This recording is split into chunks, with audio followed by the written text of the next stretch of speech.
বিসমিল্লাহির রহমানির রহিম। সুপ্রিয় শিক্ষার্থীরা, আসসালামু আলাইকুম। সবাইকে পদার্থবিজ্ঞান ক্লাসে স্বাগত। আজকে আমি তোমাদের সাথে আছি রাকিবুল হক পাভেল, প্রভাষক পদার্থবিজ্ঞান। পদার্থবিজ্ঞান প্রথম পত্রর পঞ্চম অধ্যায় কাজ, শক্তি ও ক্ষমতা নিয়ে আমরা আলোচনা করছিলাম। আজকে সেটার 7 নম্বর লেকচার নিয়ে আমরা আলোচনা করব। আজকে আমরা যেটা নিয়ে আলোচনা করব সেটা আমাদের বিগত যে 6 নম্বর লেকচার ছিল সেটারই যুগসূত্র, এবং এখানে আমরা যান্ত্রিক শক্তির নিত্যতা সূত্রের অ্যাপ্লিকেশন নিয়ে আমরা আলোচনা করব।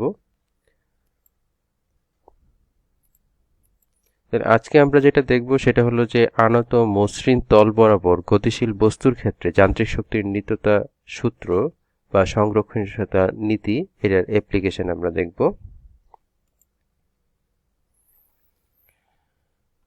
তাহলে এখানে আমরা দেখতে পাচ্ছি যে একটা আনত তল, এখানে এসি আনত তল যেটা সিই অনুভূমিক তলের সাথে থিটা কোণ উৎপন্ন করে।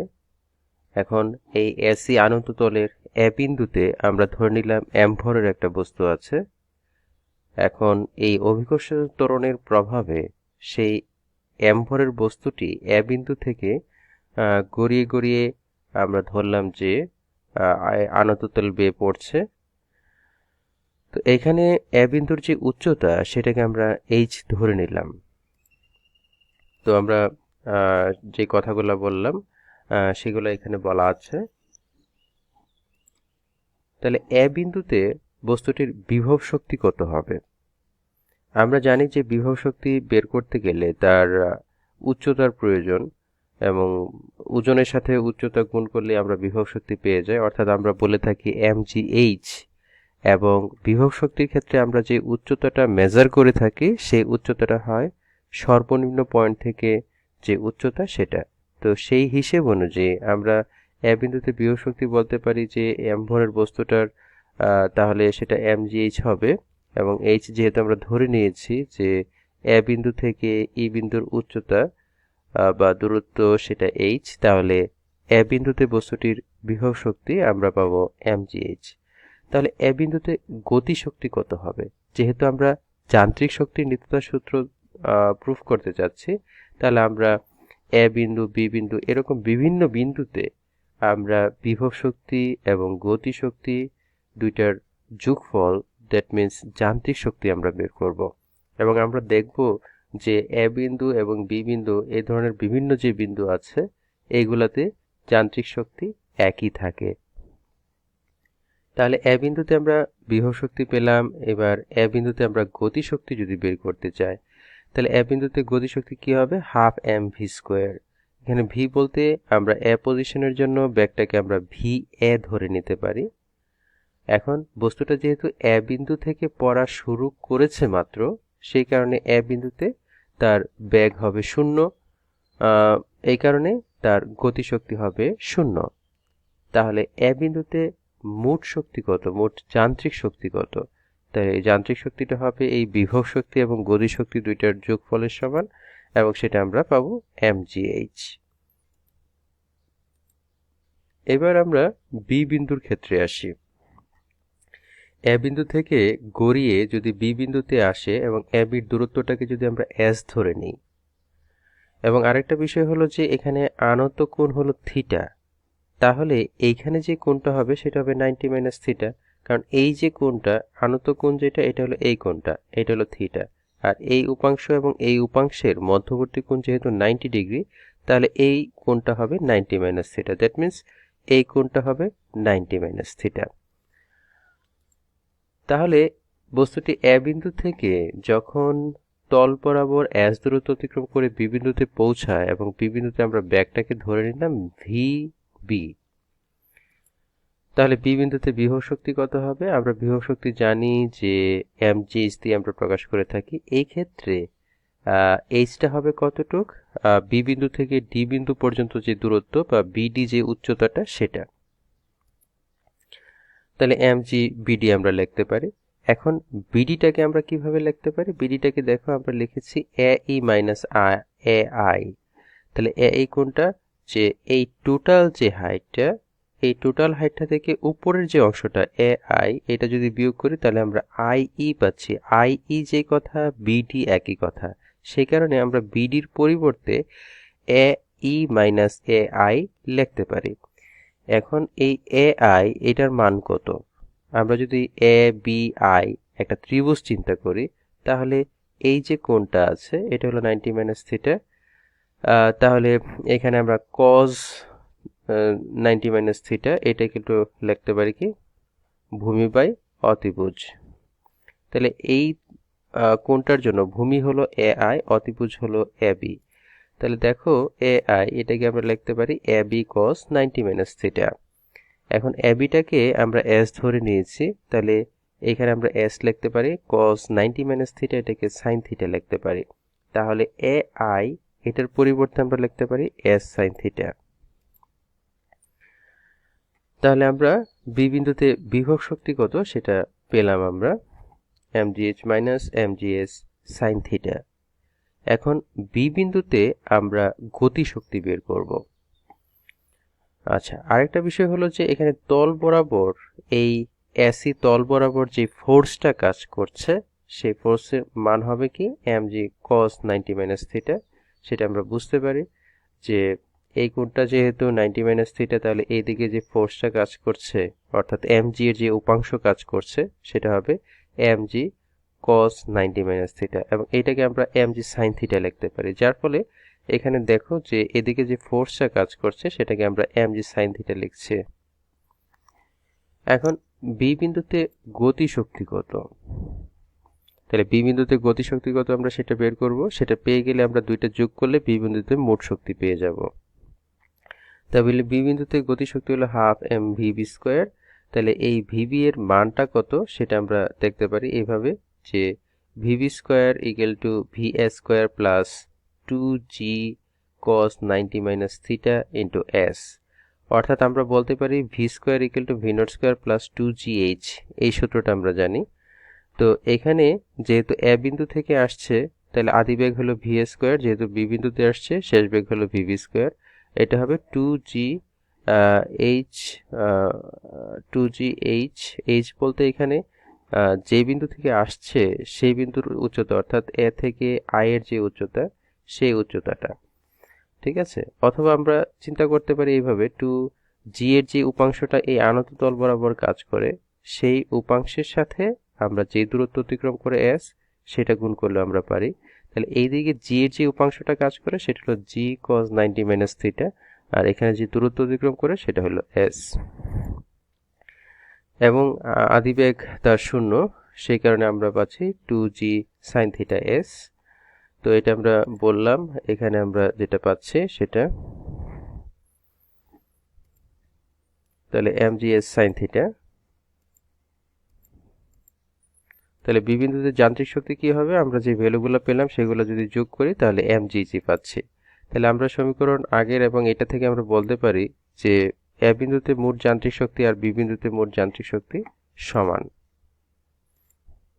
এখন আমরা একটা গাণিতিক সমস্যা দেখব।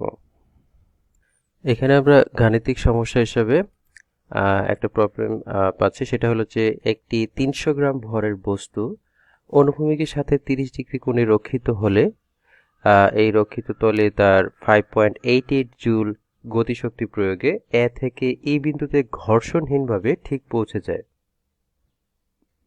পরক্ষণে বস্তুটি এই বিন্দু থেকে উক্ত তল বরাবর এ এর দিকে পড়তে থাকে। তাহলে আমরা চিত্রটা দেখে বুঝতে পারবো।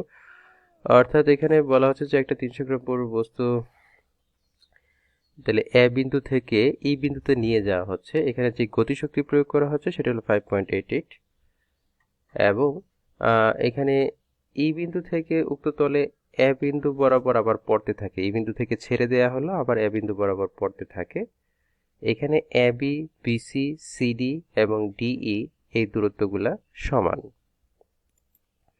এখন প্রশ্ন হলো যে আনত তল অর্থাৎ এই এটার দৈর্ঘ্য কত আমাদেরকে বের করতে হবে, এবং বস্তুটি উল্লিখিত তল বরাবর পড়ার সময় যান্ত্রিক শক্তি সংরক্ষণশীলতার নীতি মানে কিনা। অর্থাৎ এটা সি এবং ডি বিন্দু এর সাপেক্ষে আমাদেরকে সেটা প্রুফ করতে হবে।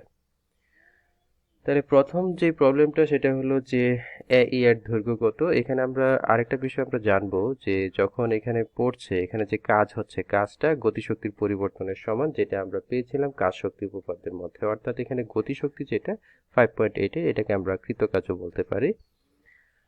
আর এখানে তাহলে আমরা লিখতে পারি, আমরা কৃতকাজ ডাব্লিউটাকে আমরা লিখতে পারি mgs sin থিটা। এটা আমরা কিভাবে আসছে সেটা আমরা আগে আরো কয়েকবার দেখেছি।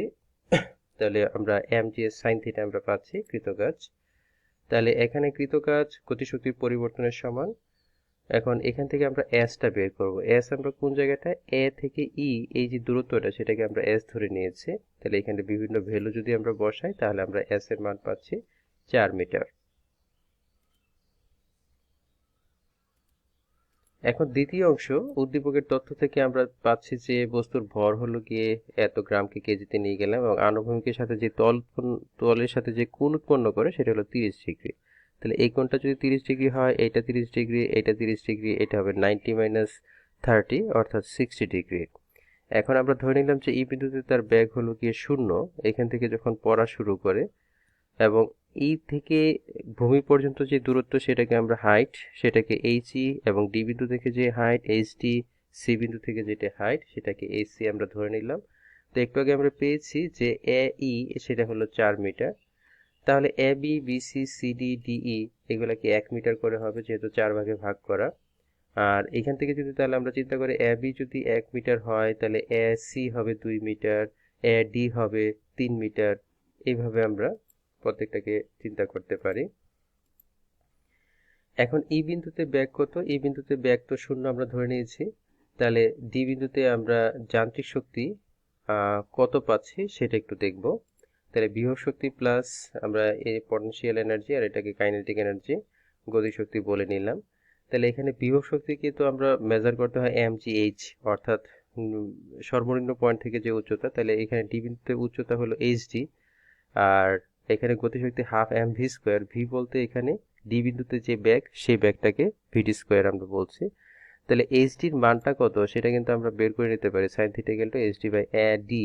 তাহলে এইচডির ভ্যালু হলো A D sine theta. A D এখানে আমরা আগেই পেয়েছি 3 মিটার আর ভি 0।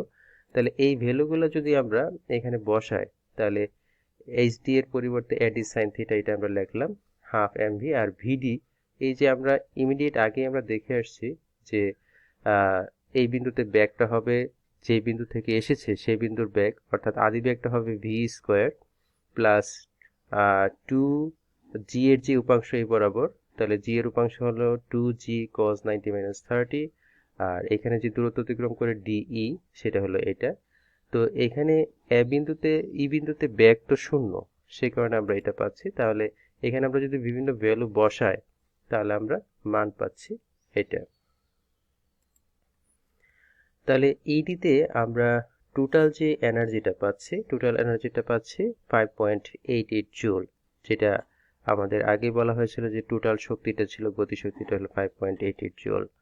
তো ডি বিন্দুতে আমরা পেলাম। সিমিলার ওয়েতে আমরা সি বিন্দুতে দেখতে পারি যে সি বিন্দুতে টোটাল যেই এনার্জি অর্থাৎ যান্ত্রিক শক্তি, মেকানিক্যাল এনার্জি, সেটা আমরা বের করব। তাহলে সি বিন্দুতেও একই অবস্থা। সি বিন্দুতে যদি আমরা বিভব শক্তি বের করতে চাই তাহলে mgh, এইচ বলতে এখানে hc, এবং ইমিডিয়েট আমরা আগে যেটা hd বের করেছিলাম একই প্রসিডিউর, সেটা অনুযায়ী সেটা আমরা পাচ্ছি ac sin থিটা। আর এখানে যেহেতু সে ই বিন্দু থেকে সি বিন্দুতে চলে আসতেছে তাহলে জি এর যে উপাংশ এদিকে কাজ করে সেটা হবে কত, 2g cos 90 মাইনাস 30, আর এখানে যে দূরত্ব সেটা হলো সি থেকে ই এর যে দূরত্ব, এবং সি থেকে ই এর দূরত্ব আমরা জানি 2 মিটার, আমরা শুরুতে দেখে নিয়েছি সেটা। আর এখানে ব্যাগটাকে 0 ধরা হয়েছে, তাহলে আমরা এটা পাচ্ছি। তাহলে এখানে যদি আমরা ভ্যালুগুলো বসাই তাহলে আমরা টোটালটা এটা পাচ্ছি। তাহলে আমরা বলতে পারি যে ডি বিন্দুতে এবং সি বিন্দুতে মোট শক্তি একই, যান্ত্রিক শক্তি একই, সেই কারণে সে যান্ত্রিক শক্তির নিত্যতা সূত্র মেনে চলে। তো সুপ্রিয় শিক্ষার্থীরা, আশা করি তোমরা এই বিষয়টা বুঝতে পেরেছো। এই বিষয়গুলো নিয়ে আমরা আগে কয়েকবার আলোচনা করেছি। তো তারপরে যদি কোনো প্রবলেম থাকে তাহলে তোমরা সেটা কমেন্ট সেকশনে জানাবে। আশা করি তোমাদের প্রবলেম সলভ হয়ে যাবে। তো আজকে আমরা এতটুকুই রাখবো। সবাই ভালো থাকো, সুস্থ থাকো। আল্লাহ হাফেজ।